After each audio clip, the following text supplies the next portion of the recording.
Hear that, Roz? Yeah, someday. Soak it in, man. My 10 seconds of fame right here, Right. in the studio.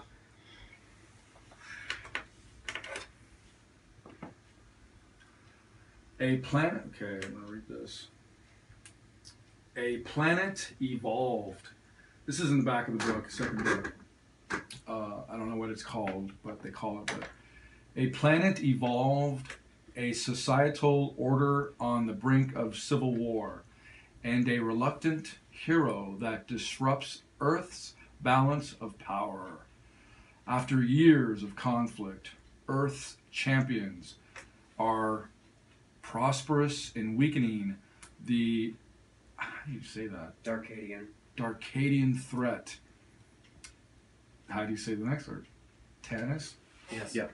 Tanis, bent on world domination, hatches an intricate terrorist plot in turn, allowing his forces to retaliate in order to restore balance.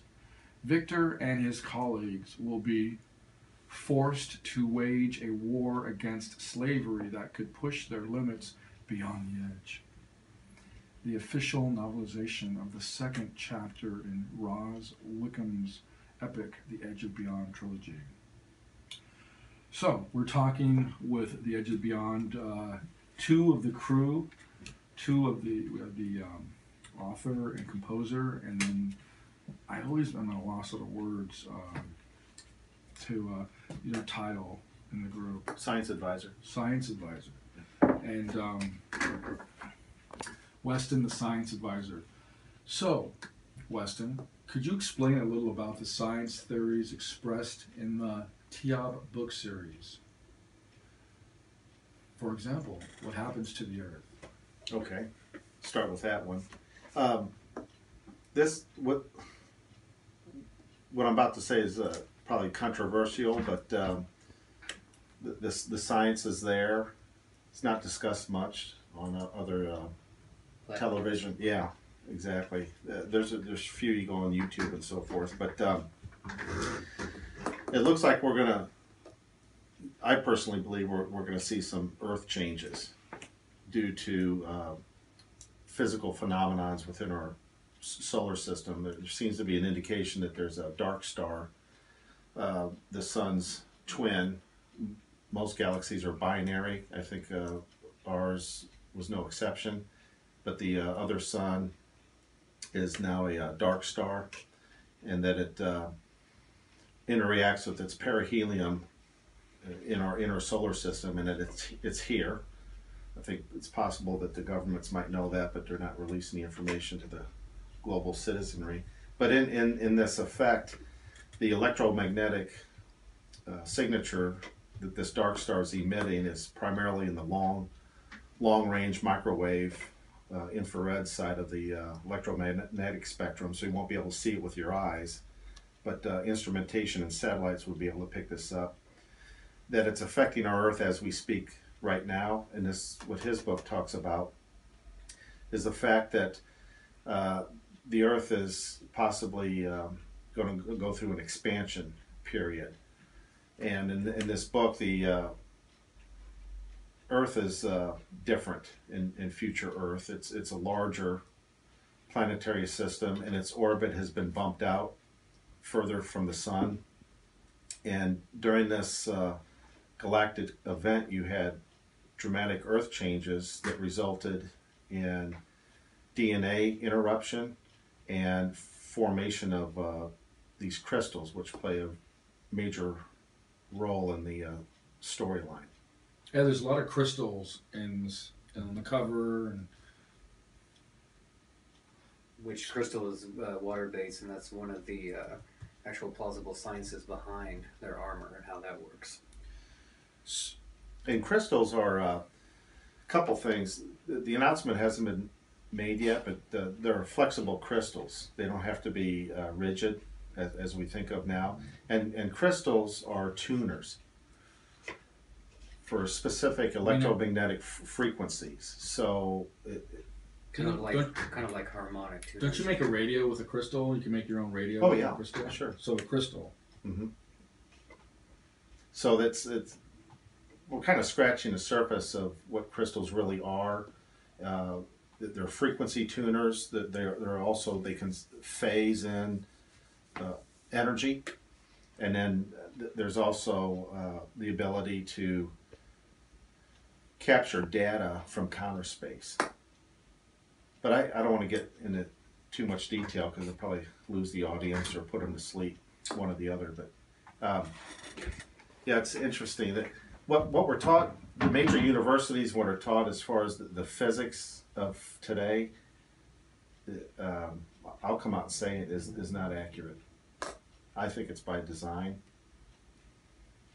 But we're definitely an electromagnetic universe. The sun is not a planetary ball with helium and hydrogen fusion reactions like we're taught in school. That takes place on the outer rim of the flares. But it's a transformer, so it takes energy from counter space, and then I think it codes. Looks like our studies and our research showing that the different electromagnetic frequencies are coded or have data on it. So depending, for example, we're affected by the visible light spectrum primarily in our daily, but each light frequency has coded information tagged to it, whether it's a long wave, microwave, visible, ultralight, gamma, X-ray. They all have, and then based on what kind of receptors you have, like in this book,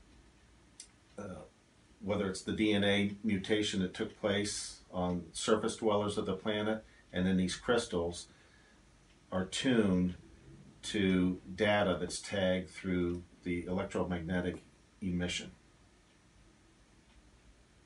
There's language being spoken. We just don't have the instrumentation to understand what each electromagnetic frequency is coded. You mean in the light? With light particles, there is language in the light particles? Yeah, right. So I'll give you an example. We have, as a human, and I'm tying this into the book, so I'm not going on. But as humans, we have to have a certain amount of sunlight.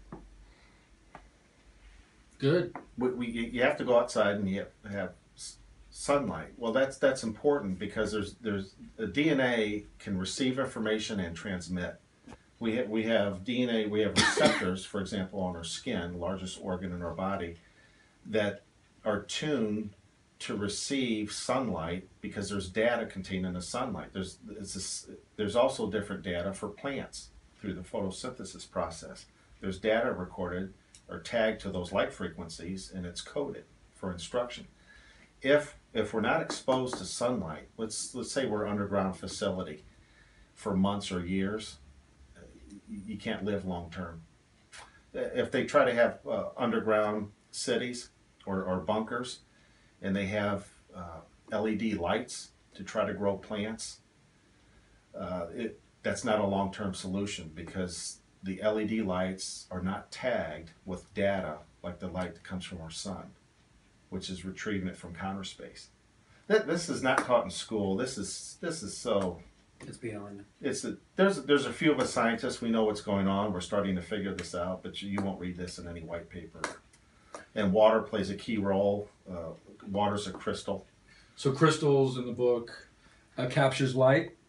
It receives information from light. Yes, and water. Mm-hmm. And in this storyline, the soul gear, which he can explain, that they're wearing is connected to the spinal cord.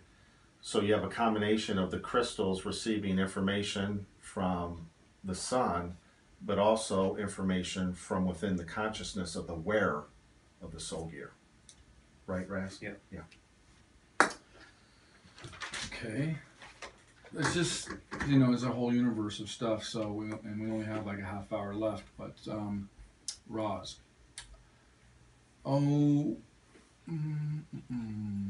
Think for a second. What are the pros and cons of having projects of this scale? Well, there's definitely pros to having something of this scale because it allows you different avenues that you wouldn't have with something smaller. For instance, if I had done what most authors, at least 90% of them worldwide do, I would just have a simplistic novel series and that would be that. But that wasn't enough for me when I first started TEOB, especially because the story in general was meant to be a film series. And on top of that, I thought, why can't I do, go down this route or that one, such as other franchises that are out there right now. And I looked at it as the big picture, or the big bang, if you want to call it that. So while developing the story, the characters, and working with various team members over the years, even musicians, I, had this grand scale vision of something that wasn't just meant to sit on the shelf and be a book, something that you could read, you could listen to, you could play, you could watch on the big screen. And so that's one of the many pros that you have to a project of this scale. Now the negative side to that, the cons, is that you're going to face a lot of resistance from those that either, one, don't appreciate your vision or don't get it. Which again is part of why we do our interactive events at conventions such as the Kansas City Planet Comic-Con that's coming up next weekend. That's kind of our way to help bring people into our world, or the world of TEOB, so to speak. That way we can kind of help explain things that they may not get just on a surface level understanding. Why choose conventions circuits to promote TEOB versus other venues? Because of the nature of where society is, or the industry in general, doing conventions allows us to meet people face to face. That way they can get a sense of who this team is really about, and that it's not just about me, it's not just about Weston or Jackie or even Alan or other people that we've had on board. It's a group effort, and we're pouring our heart and soul into this so that we can, execute something with the utmost professionalism that we can, but also something that has that high amount of love to it, so that when people not only see what we have visually, but they read it, they can tell the level of passion that went behind this project. So, Weston, how relevant is the TEOB storyline to what is happening today in society? We touched on that a little bit with the caller earlier this evening. Thanks for calling in, by the way. Yeah. We appreciate it. We have another caller, I think. Do you want to answer or take it? Yeah, let's see if If you don't cut them off. Hello? Caller? Hello. Yes. Hi, you're on 89.5 KOPN. Do you want to ask any of the guys any questions? I would like to know what they have to say about the dark and the shadow. All of that is more powerful. Crystals that are also in the deepest parts of the earth. But I haven't heard anything about the dark or dark matter, but everything else that's so much bigger than our little tiny sphere of consciousness. Correct. So as far as the energies and everything, stuff coming, I'm not on the internet. Stuff comes across the internet too, so I'm not very articulate, but I just wanted to ask that question. And also the thing about art and autistic children beginning to connect to the world through something like Disney, the cartoons, Yes. the figures, the colors, and then connecting with themselves and being able to find their way in the world and communicate later. Well, I'll cover your second part first. When it comes to, in a way, almost every single person on the planet has a form of autism, whether you realize it or not. Now, obviously, there are extreme cases, but even I myself, I have my own little tics, if you want to call it that would push me into the spectrum of being autistic. I mean, I couldn't create something like this if I didn't have some of that in me, but everyone has it. But those that have the extremity levels, it's good to have stuff like what Disney or Jim Henson, so on and so forth, accomplished, and to a point we're trying to accomplish the same thing, because we want to use our art not only to entertain but to educate, but also inspire those that may not think that they can do this or that because of where they are mentally or physically. So I don't understand myself about the autism. I never heard that before. What do you mean, like everyone's got a little bit of autism? What does that mean? Like every person on the planet is obviously different. I mean, a lot of us share the same kind of DNA, but we're wired differently. Like not only spiritually, but mentally. Now, there are those of us that can be considered like-minded, but at the same time, since everyone has their own tics, for instance, you may have habits that other people don't have. So they may look at that. Definitely. They may look at that as eccentric. Well, those eccentricities is what makes you autistic. Maybe I just don't know. I don't know what the word means actually. Autistic. Well, I guess we can save that part for another interview. But to answer her question, yes, anyone on any level of autism could get into something like TEOB, aka the Edge of Beyond, and we encourage that, and that's part of why our visuals are as eye-catchy as they are. That way, even someone who's autistic, there are those, or even those that aren't considered artistic, that maybe they can't read very well. Well, it doesn't matter. They're going to see our book covers, our visuals, and they're immediately pulled in. And if we've motivated them to try to learn to read, even though maybe they've got a handicap towards doing it, then we've still done our job. Well, I feel like they are in their own interior world inside that's connected to another realm Exactly. or other layers of reality. All of us have different layers of reality, but that gets in so deep. Zelazny is kind of like some of the stuff that, well, I don't want to get into that. I just wanted to mention the darkness. Now, the darkness, were you okay, so you're relating that question to the power of crystals in general between light and dark? Because they are growing in the darkness, so, I know they're getting stuff from the sun, but the darkness, the tomatoes or the vegetable gardens need a darkness, so I just didn't want you to leave that out, because we're surrounded by the darkness. And the light will make the darkness itself. When you shine a flashlight, then you are not conscious of everything around you, except what you project into the dark, but, it makes everything around the flashlight dark. And that's bigger than the little point of light that you have in front of you at night. Right. I'm not articulating well, but anyhow. No, you're doing okay, caller. Well, it's ironic you bring up the differences between the light and dark, because even on the page right before the prologue of both books, one of the taglines says, "From light comes darkness, and from darkness comes light." Because on Warcraft, too. Oh, I didn't know that. Thank you for letting me know. Happened to see that because I didn't see anything else tonight, and I turned on the television instead of reading. And then I came in and into the kitchen. I heard you all, and I've just been sitting there all this time listening. But it's ironic you brought it up, because this whole series, that's what the whole spiritual battle is about, between the light and darkness, and what these crystals can represent, how you can positively charge such power, but you can also negatively charge it. And there's a real science backing the story up with those concepts that even things like Star Wars has never touched upon. Well, the darkness should be the greatest creative instead of a demonic that our cultures have tacked onto well, that. And this story shines light, in a sense, onto the concept of how, both sides to a point can be good and evil. It depends on how they're being used. Yes. Thank you. You're welcome. Well, thank you. We appreciate it. Conversation. Thank you, caller. Thank you for listening. I've actually got a question. She kind of brought up the crystals that are hidden from the light, so to speak, that are in caves and so forth. Yes. So how what's their purpose if there's no light in these enclosed, like a lot of these, some of those spherical rocks, you open it up and then their crystals are inside, or is there any relation to that other than just soaking up? If you're a carbon-based life form, fauna, floral, the visible light spectrum has data tagged to it, and we have receptors, the plants and animals, to interpret this incoming data.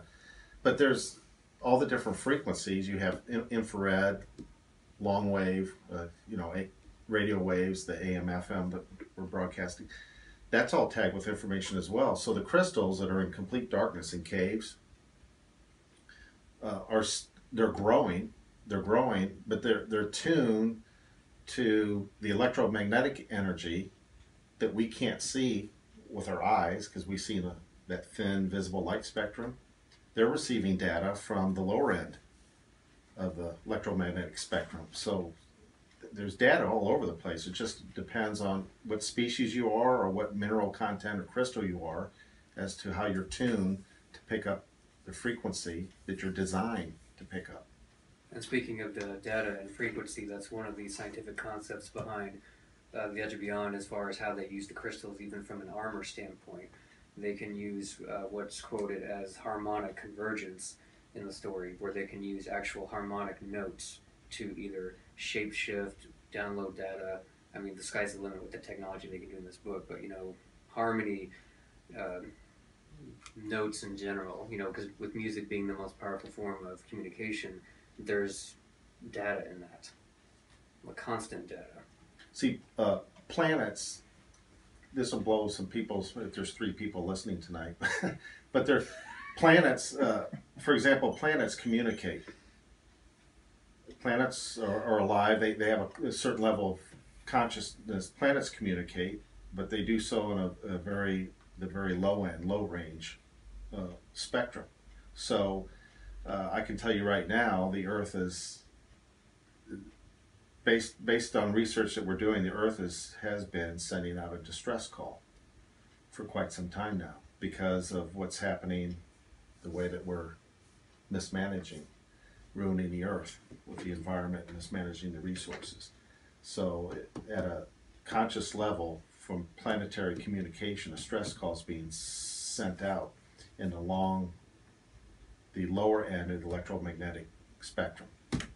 I'll just leave it at that. But we have data that's showing it's some interesting stuff's because that distress call is gonna be answered. There's a new movie coming out, Guardians of the Galaxy, and in the Marvel universe, they have this. I think his name is Ego, the living planet, and I think he's going to be in this new second Guardians of the Galaxy. Just so happens, I think he's Star-Lord's dad. I think the Ego, the living planet, he's like a planet who's alive. In the comic book, it's that way. I don't know how they're going to do it in the movie. It's interesting. So we've got like 10, 15 minutes left in the interview. Where can they obtain your books? How can they find out about, what are your platforms? We're on various forms of social media, such as Twitter, Facebook. We also have our own official website, which is just theedgeofbeyond.com. We also have just launched an official Kickstarter, which will run for at least 30 days. And for anyone who's in the Kansas City area next weekend, we will be attending the Planet Comic-Con convention, and we'll be featured as an official attraction there in what's being coined as their new Planet Entertainment Zone.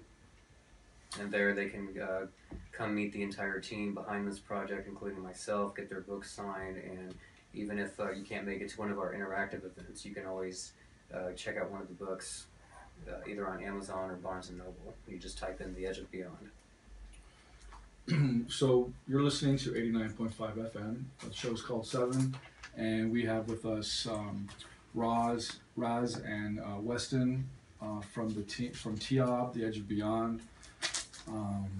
And this just goes all over the place. It's not just a book, not just a piece of music. It intertwines with our reality, and in more ways than one.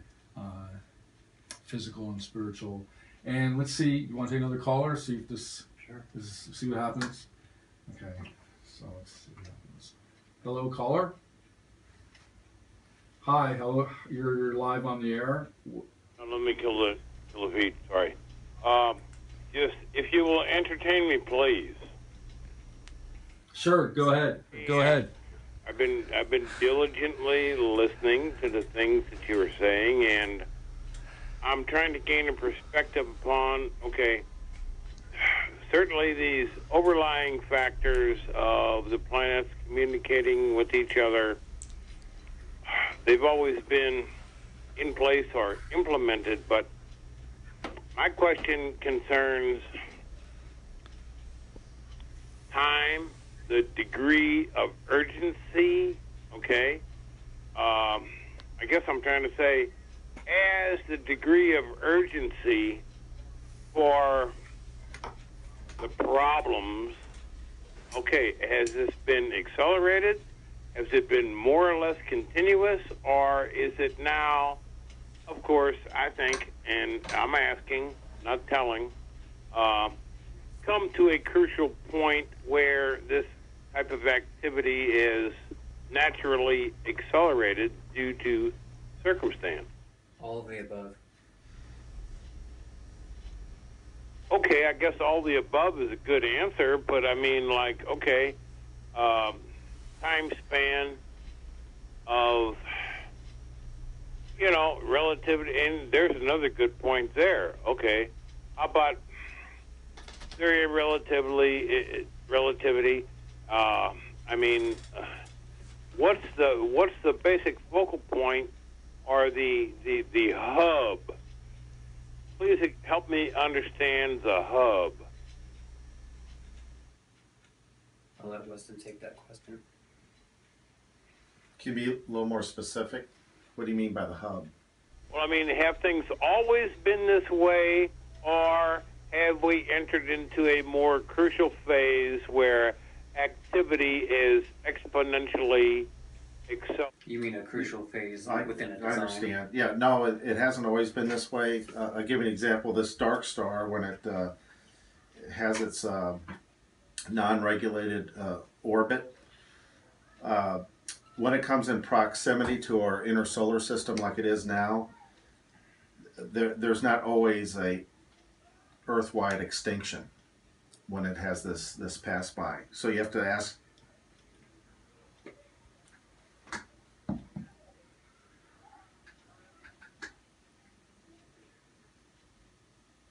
Very true.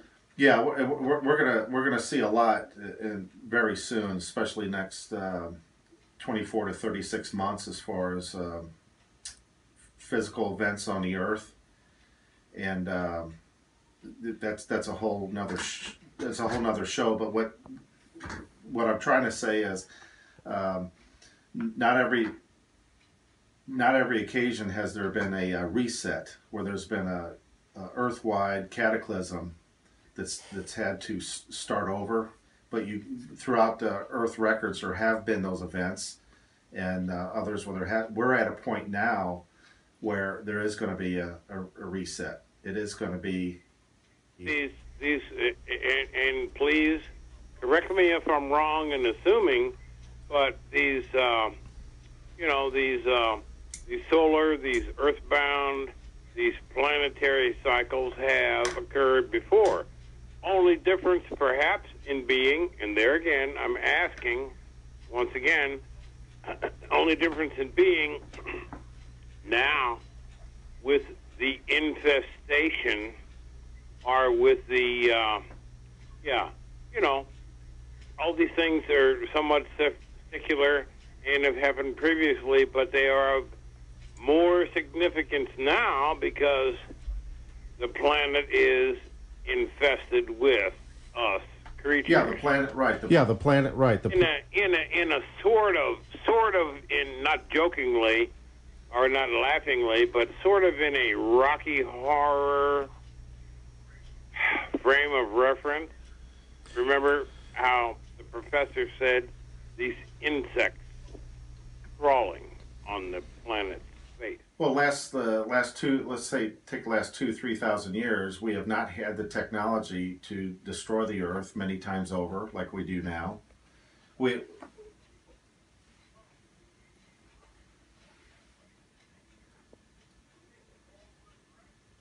So when you have Fukushima, which is one of the worst natural / man-made disasters so far in mankind's history, that is being blocked out in the media, and then you've got the atmospheric salting, the barium, strontium, aluminum salts with the chemtrails, which is a street name for the atmospheric engine.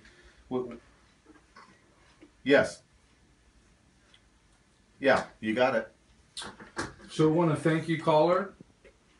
Yes, thank you again. Thank you again.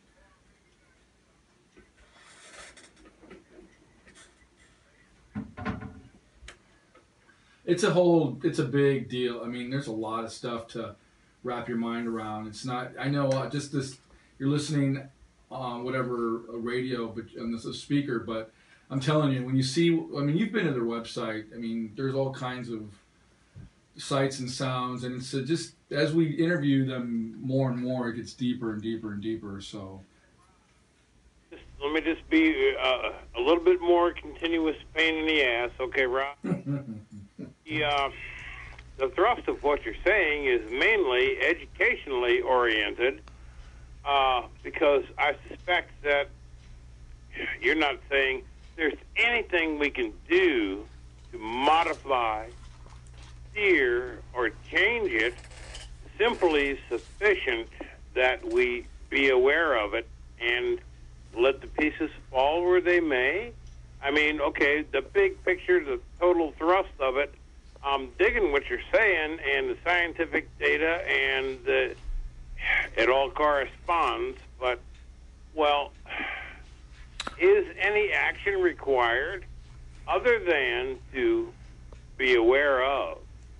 As far as action, you're correct that there's only so much you can do in the physical sense because, I mean, this has already been preordained as far as where Earth is going, as Weston pointed out, shaking off what it doesn't need or want. But we still have the responsibility to take the action and do what we can to prepare, on a spiritual level. Okay, caller, I want to thank you for calling in. Thank you so much. In the last couple minutes of our interview, what is the future of Raw Productions in 2017 alone? Well, other than having the third book to this first trilogy out in October, we're also, the same day, which will be October 24th, which we're actually going to be coining official The Edge of Beyond Day worldwide. There will be an official 200-page full-color source book that will cover, by that point, TEOB's complete 20-year history as a multimedia production project, and it will range from original concept art, story elements, all of the realistic science that backs up this project will be documented in there. Locations, the different factions of the story, and we've also got a book coming out that Weston has written, and I'll let him explain. Well, I wanted to ask, what else are you working on, Weston, in relation to Raw Productions besides The Edge of Beyond? We have, what do you want me to? Well, as I said, we've got a book that we're releasing this September that Weston has written, and I'll let him explain what that's all about. Yeah, and your website and Facebook page will cover some of this as well. This is a lighter subject. It's a children's book, and it's an idea I've had for years because I always wondered when you're driving down the road or in a parking lot of a strip mall, and you always see that one sock laying there in the middle of the road, and you wonder how that sock get there. So this. Yes. Yeah. So. As a kid, I always thought, what's the deal with that one sock? How come there's not the other sock or rest of the... No, it's just always one sock you see laying on the side of the road. So that was the premise of a children's book about Dylan, and his clothing comes to life. And the Sammy the Sock saga. Sammy the Sock. Sammy the Sock and Lost and Found. And Timmy. And the whole idea is the fact that the socks... I figured out that the socks are picked on by all the clothing. They're stinky, smelly. No one hardly ever sees them because they're surrounded by a shoe, usually a dress shoe or tennis shoe. So Sammy the Sock and Timmy, primarily Sammy, can't take it anymore because the other clothes pick on him. You've got the autographed jersey, who thinks he's hot stuff, and there's a franchise. The dress jeans, yeah, that's a premise of the franchise. So kind of like Toy Story, where the toys come to life when the humans aren't around, the clothing comes to life when the humans aren't around, and you have same issues today. You've got the popular clothing, the sports, the athletic clothing. The socks tend to get picked on. There's a pecking order, and then there's a sweatshirt that kind of comes to the socks aid and who sympathizes Sarge the sweatshirt. So as the clothing comes to life, the story's based on that, and then when I wrote this, Raz and Jackie said, I think you've got a winner here. I think this is more than a one-off children's book. I think this is a possible franchise, Pixar type animated movie. I can see and that, yeah. they've really spent a lot, and again a lot of hours developing this, and it's going to be out in September. So what's interesting with Raw Productions, you got The Edge of Beyond, and now there's the children book Lost and Found with Sammy and Timmy. There's another science fiction aberration coming in Gunmetal Row of Jackie's, which is kind of a punk. What's that? Well, it's it's an a epic steampunk adventure. steampunk adventure. What's it called? It's an epic steampunk adventure called Gunmetal Row. Gunmetal Row, and the premise, real quick about that is, Yeah. we due to the turn of the century, late 1800s, 1900s, we went the Thomas Edison route with our technology. We really should have gone the Tesla route. The Tesla was the true genius, and Westinghouse believed in him. But if you look at the true story That's an interesting point. if you look at the true story of Tesla and Westinghouse, Edison was jealous of Tesla, couldn't stand him. Tesla's lab was sabotaged. J.P. Morgan got involved and was threatened by Tesla's technology. So just the robber barons of the Rockefellers and the Carnegies and Morgan back then, those same characters. This premise is what happens, because the storyline is if we adopted Tesla's technology instead of Edison. Completely Wow. different, and that's what this steampunk is. It's a fascinating Wow. concept. Wait till that book comes out. Wow. I can't imagine. That's all I know is in at some point we were supposed to go with electric buses, and then they pulled out all the rails and they put in diesel buses. Yes. I think I forgot when in the 40s or the 50s they did that on purpose in the Bay Area, and I saw a documentary on that. It was supposed to be all electric, like way back then. Right. Went diesel, and now it's starting to go electric again, but it's too late now. But Well, we're 100 years of a petroleum, right? We have a petroleum-based Rockefeller, Ford, Firestone, right? They all went to automotive and petroleum, diesel. We're 100 years down that path. Think of where we'd be if we went 100 years down Tesla. We would have had. There's many terms. 0-point energy that he knew about. We would have had the Jetsons type of hovering cars, all electric, anti-gravitic. That's where it'd be. But no, we still have unleaded, ethanol, diesel fuel. We are way behind as a species where we should be because of the few elite pulling all the strings to keep us down this petroleum. Yeah, it's going to be an interesting book. now what's it called? Gunmetal Row. Yeah, steampunk. Not too familiar with steampunk. Can you give them an example of steampunk or listeners, like a movie? Like, wasn't it the Wild Wild West as an example? Yeah, that was one. And who was in it? Robert Downey Will Jr. Smith Will and Smith. I forget the other actor's name, but there's also films like League of Extraordinary Gentlemen that have a lot of steampunk aesthetics in it. Those are cool movies. Yeah. We got to wrap this up in about Okay. a couple minutes. How can they find out about you guys and where you're going to be in the future so they can meet you guys and get your books? And Just you can either Google The Edge of Beyond or just find us on any social media such as Facebook, Twitter. We have an official website, theedgeofbeyond.com. We've also just launched an official Kickstarter, which we're trying to pull in funds so that we can sustain Raw Productions with all of the original IPs that we're currently working on and what is to be released next year. And next weekend we will be at the big Planet Comic-Con event in Kansas City, featured as an official attraction in their Planet Entertainment Zone.